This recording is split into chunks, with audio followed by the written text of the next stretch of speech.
Բարև ձեզ, ես Հովհաննես Իշխանյանն եմ, դե ես էլ մի 12 տարի արդեն իրավապաշտպան գործունեությամբ եմ զբաղվում, այսօր ներկայացնում եմ եւ Հայաքվե ազգային քաղաքացիական միավորումը խորհրդի անդամ եմ եւ ակննդական վավերագրողների համայնքի նախագահ որպես ու բացի նրանից, որ շնորհավոր բոլորիս մարդու իրավունքների պաշտպանության օրը, այսօր նաեւ Արցախի հանրաքվեի օրն է, անկախության եւ այդ կապակցությամբ եմ շնորհավորում, ինչպես նաև 3 դեկտեմբերի 9-ին ցեղասպանության կանխարգելման միջազգային օրն էր, որի մասին առանձնապես չխոսվեց, բայց կխոսվի։ Ես 3 բան կներկայացնեմ, նախ շատ արագ կխոսեմ մարդու իրավունքների իրավապաշտպանների նկատմամբ վերաբերմունքի մասին, մարդու իրավունքների պաշտպանի կողմից, Մարինա Մալխասյանն արդեն նշեց, որ իրեն բլոկ են արել եւ սա ասենք նոնսենս է, հա, որ իրավապաշտպանին մարդու իրավունքների պաշտպանը փաստորեն արգելափակել է, որպեսզի այս էլ պարզանանք, որովհետեւ այս զեկույցի վրա ենք աշխատում ու բնականաբար սա նաեւ մտավ մեր զեկույց, որովհետեւ այս վերաբերմունք է մարդու իրավունքների պաշտպանության նկատմամբ։ Ինչպես նաև, երբ որ մենք քաղաքական եւ քաղաքացիական իրավունքների կոալիցիայով եւ Հայաքվեյով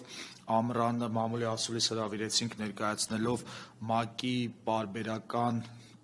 դիտարկման զեկույցը, ներկայացրեցինք, որ նաև մարդու իրավունքների պաշտպանի զեկույցը ոչ մի բանի մասին էր եւ չկար ինչպես խոշտանգումների մասին տեղեկություն, այնպես էլ այլ իրավախախտումների մասին, մարդու իրավունքների պաշտպանը հայտարարություն արեց, կրավորական,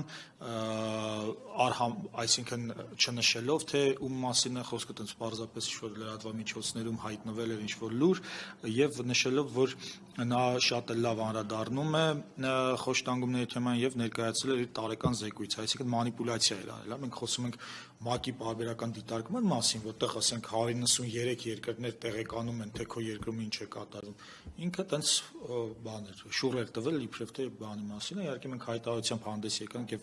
այդ գործելավոճը դատապարտեցինք իրավապաշտպանների հանդեպ, բայց այս ամենը նաեւ պետք է հասկանալ եւ բխեցնել բանից Հայաստանի մարդու իրավունքների պաշտպանի ընտրության ձևավորման համակարգից, որովհետև այն համակարգը, որը որ մենք ունենք, այս մարդու իրավունքների պաշտպանը, այս մակարդակի, որ այսպես ոչ պրոֆեսիոնալ, որ ասենք իրավապաշտպաններին է բլոկում կամ բանանում, չէր լինի։ Եվ ինչի մասին է խոսքը։ Ուրեմն ինչպես է ընտրվում առաջին հերթին մարդու իրավունքների պաշտպանը Հայաստանում։ Նախ պետք է հիշենք, որ մարդու իրավունքների պաշտպանը մի գործառույթ է, որը ինքը վերահսկում է, մշտադիտարկում է պետական կառավարման մարմինները, որպեսզի քաղաքացիների իրավունքները, ասենք, նորմալ լինի, էլի, ասենք այդ ուժը, որ գեներացվում է այդ բանի իշխանությունների մեջ, չկարողանա ինչ ուզի անի եւ մարդու իրավունքների պաշտպանը մի հատ ինստիտուտ է, որը պետք է փորձի հակակշռի։ Այսինքն դուրս է գալիս ոչ թե իշխանության ներկայացուցիչ պետք է լինի կամ կուսակցական ներկայացուցիչ, այլ ընդհակառակը իշահ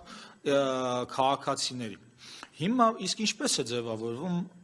ինչպես է ընտրությունը մարդու իրավունքների պաշտպանի։ Նախ Սահմանադրության 192-րդ հոդվածը ասում է, որ համապատասխան հանձնաժողովը ներկայացնում է ազգային ժողովի համապատասխան հանձնաժողովը ներկայացնում է ազգային ժողովում թեկնածությունը։ Այս պահին ազգային ժողովի այդ համապատասխան հանձնաժողովը մարդու իրավունքների եւ հանրային հարցերի հանձնաժողովն է, որտեղ բաշխվածությունը հետեւյալն է. 5 հոգի քաղաքացիական պայմանագրից է, 2 հոգի Հայաստան Դաշինքից, մի հոգի պատիվ ունեմից։ Այսինքն դուրս է գալիս, որ 5 հոգին մեծամասնությունը իշխանական են եւ կարող են իրենց ուզած թեկնածուին բերել մտցնել այդ հանձնաժողով, ընտրել ու տանել ազգային ժողովի նիստում ընտրելու։ Եվ ըստեղ արդեն բալանսը խախտվում է, արդեն ստեղից խնդիր է առաջանում։ Մյուս խնդիրը արդեն առաջանում է ազգային ժողովում։ Երբ որ տանում են ազգային ժողով, փաստորեն ազգային ժողովում 3/5-ով կարող են ընտրել մարդու իրավունքների պաշտպանին։ Այսինքն, եթե մենք ունենք 107 հոգի, դա կազմում է 64 հոգի, հա, 3/5-ում 65 հոգի։ Իշխանության պատգամավորների թիվը 71 հոգի է։ Այսինքն 65 հոգով իշխանությունում կարան ընտրեն մարդու իրավունքների պաշտպան։ Է չեղավ սա կուսակցական ներկայացուցիչ, այսինքն մի իշխանական կուսակցությունը կարող է ընտրել մարդու, որը պետք է վերահսկի իրենց։ Արդեն ստեղ խնդիրը տեսնում ենք։ Մյուս խնդիրը, որ առկա է, դա այն է, որ իշխանությունը կարող է բերել բանից հենց իր կառույցներում, այսպես ասած, աշխատած մարդու, օրինակ մենք գիտենք Հիմիկլա մարդու իրավունքների պաշտպանը դատախազի տեղակալ է։ Այսինքն դատախազությունից մարդ են բերել, որ զբաղվի մարդու իրավունքների պաշտպանությամբ։ Ուրեմն այս երեք խնդիրները լուծելի են բնականաբար, նախ եւ առաջ այդ համապատասխան հանձնաժողովը, որը պետք է թեկնածությունը առաջադրի, պետք է գոնե բաշխված լինի հավասար, այսինքն թե իշխանության, թե ընդդիմության ներկայացուցիչները հավասար բաշխված պետք է լինեն, իսկ երբ որ արդեն ազգային ժողովում է ընտրությունը, բնականաբար պետք է բարձրացվի շեմը, կամ պետք է լինի 70%, որպեսզի ոչ մի կուսակցություն չընտրի, կամ ասենք 4/5-ով լինի, կարծում եմ 70%-ը ավելի հարմար տարբերակ է։ Ինչպես նաև մարդու իրավունքների պաշտպանի օրենքով մենք ունենք, որ 25 տարի լրացած անձը կարող է լինել մարդու իրավունքների պաշտպան։ Սա կարծում եմ լուրջ վերաբերմունք չի այս ինստիտուտի հանդեպ, որովհետև 25 տարեկանը դեռ պետք է ճանապարհ անցնի, փորձ հավաքի, որպեսզի կարողանա այս պատասխանատու գործունեությամբ զբաղվել։ Ուրեմն այս 4 հիմնական կետերն են հանձնաժողովի կազմը, որտեղ ընդդիմությունը պետք է առավելություն ունենա, չնչին կարող է նույնիսկ վետոյի իրավունք ունենա, ազգային ժողովում ընտրելու շեմը բարձրացնելը, իշխանության ներկայացուցիչ չպետք է լինի, բայց այդ հարցը արդեն հանձնաժողովի հավասարությամբ կարելի է լուծել, ինչպես նաև այդ տարիքի շեմը բարձրացնելը, իդեպ նաև բանով սահմանված է, որ մարդու իրավունքների պաշտպանը պետք է հանրության շրջանում տենց հեղինակավոր կերպար լինի, մենք գիտենք, որ դատախազի տեղակալը այդքան էլ տենց հանրային հեղինակություն չէր ապահովում այս պայմաններում։ Այս երկուսը ամփոփելով նաև ասեմ, որ Հայաքվե ազգային քաղաքացիական միավորումը արդեն սկսել է աշխատել կայք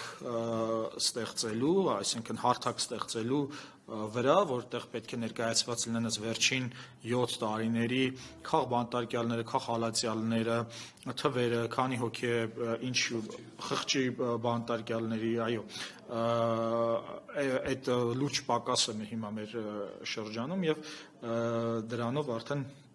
սկսել ենք զբաղվել եւ հավանաբար մյուս տարի կներկայացնենք այդ կայքը նման միջոցառում կազմակերպելով։